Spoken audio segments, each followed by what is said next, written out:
In less than 2 weeks, we'll officially reveal the new name for the business and the podcast. And today, I'll be diving into all things rebranding. Are you ready? Welcome to episode number 258 of the In a Weekend podcast entitled Anatomy of a Rebrand. With less than 2 weeks till the rebrand launches, I wanted to share the elements included in rebranding in case you ever want to or need to rebrand your business, a program, a service, a podcast, or just about anything else.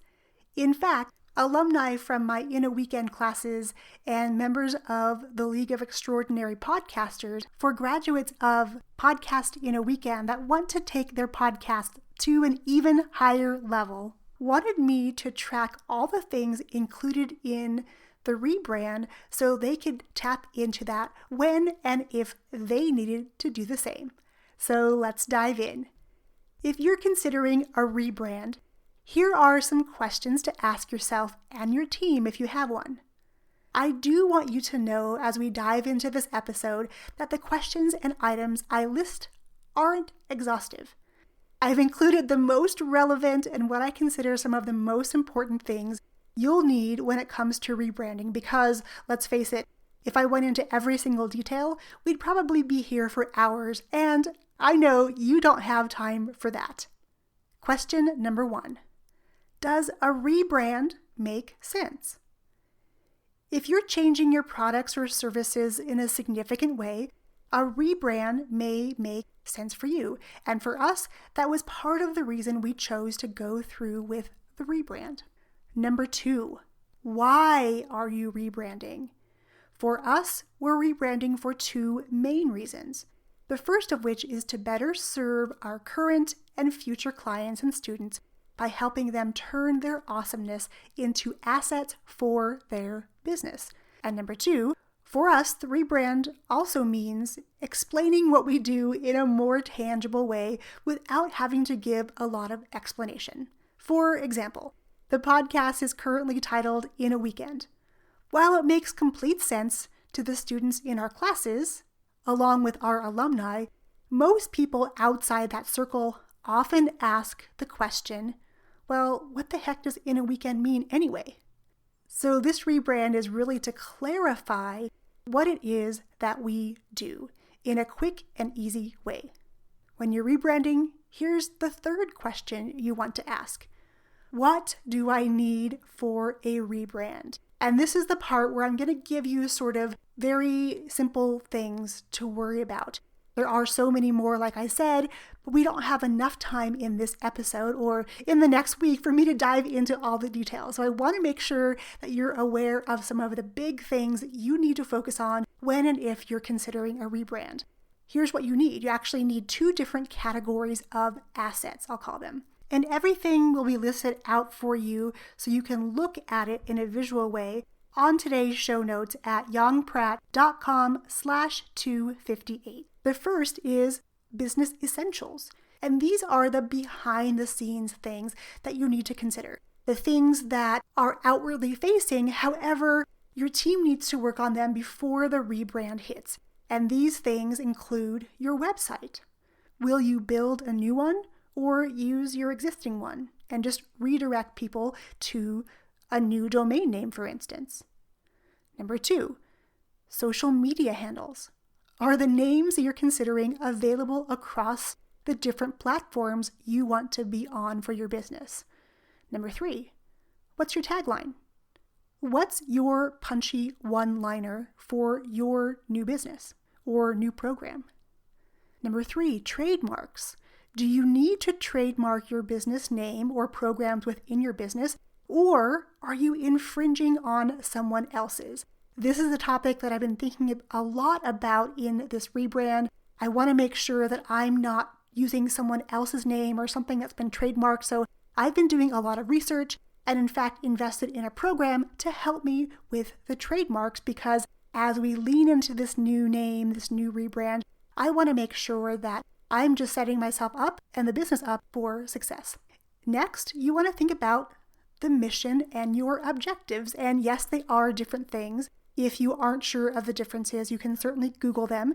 People have differences of opinion when it comes to mission and objective. I see them as two separate things. So do you have a statement that is the overarching reason for your business? And what things do you want to accomplish in your business? Those are your mission and objectives. And lastly, you want to consider your philosophy or your guiding principles, or what are the standards or what are the beliefs that are going to help your company move forward together, especially as you grow and you bring on a team. Are there some philosophies you want your employees to embody going forward? So that covers the business essentials, or the sort of the behind the scenes things that are kind of big, things that you want to plan out for and you certainly want to budget for, because some of these things you'll definitely want to enlist some professional help for, things like building websites or getting your social media handles in order, because if that is not your skill set, I'll be the first to admit that it's hard to let those things go, but sometimes you just need help to grow and to get to that next level. And if you need help with any of these things, please feel free to reach out on Facebook, send me a message or send me a DM on Instagram and ask away, because I really want you to get a good sense of what a rebrand entails. And then, of course, part 2 of this is the thing that most people associate with a rebrand. Things like the colors. What fonts are you going to use? Are you going to create a new logo? Who's going to create that logo? What about creating templates for social media graphics or your website or for print? Because having to start over from scratch is really a drag. Save yourself some time, energy, and money by having some templates you can use out of the gate as soon as your rebrand hits the airwaves. So there you have it, my friends. Those are the things to really think about. Let's do a quick recap of the questions you need to ask and the things you need to consider to make your rebrand really work for you. Question number 1, does a rebrand make sense? Question number 2, why are we rebranding? Question number 3, what do I need for a rebrand? You need all those business essentials that I listed previously in this episode, as well as the visual components. When most people think about rebranding, they think in terms of just the visual elements. But I'm here to say that rebranding isn't for the faint of heart. As someone that's gone through multiple rebrands in 20 years of business, I can honestly say it's a lot of work, and it's absolutely worthwhile if done for the right reasons. And now I want to share with you one of the new things that is coming with this rebrand.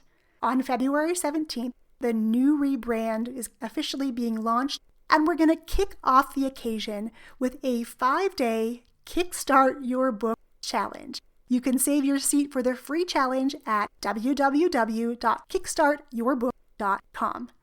During this nonfiction book writing challenge, Callie Mettler-Smith, who is owner of Clear Fork Media and Clear Fork Publishing, and I will give you daily guidance and inspire action to extract the book you already have inside. Let's face it, as a business owner, you've already created a ton of content. But did you know that you can turn those blogs, videos, or podcasts into a book for your business? This is exactly the strategy that I used to launch my first book. Callie and I are going to show you the quickest and easiest ways to create your book. And if you want to start a new book from scratch, we'll definitely guide you through those steps as well. This challenge, like the rebrand, is all about you, helping you tap into the knowledge, talents, and experiences that you have and turning them into a nonfiction book, and fast. If you're ready to unleash your superpowers in a big way in 2020, let Callie and I help you with this Kickstart Your Book 5-day challenge. And if you know friends that have been talking about writing a book, or someone who you think should write a book, please feel free to share this website with them, kickstartyourbook.com, because the more the merrier. Callie and I are looking forward to helping you unleash your awesome with a book in 2020. The first step you need to take is to save your seat for the challenge at www.kickstartyourbook.com. Cheers to you, my friends, and your awesomeness. We'll see you in the challenge.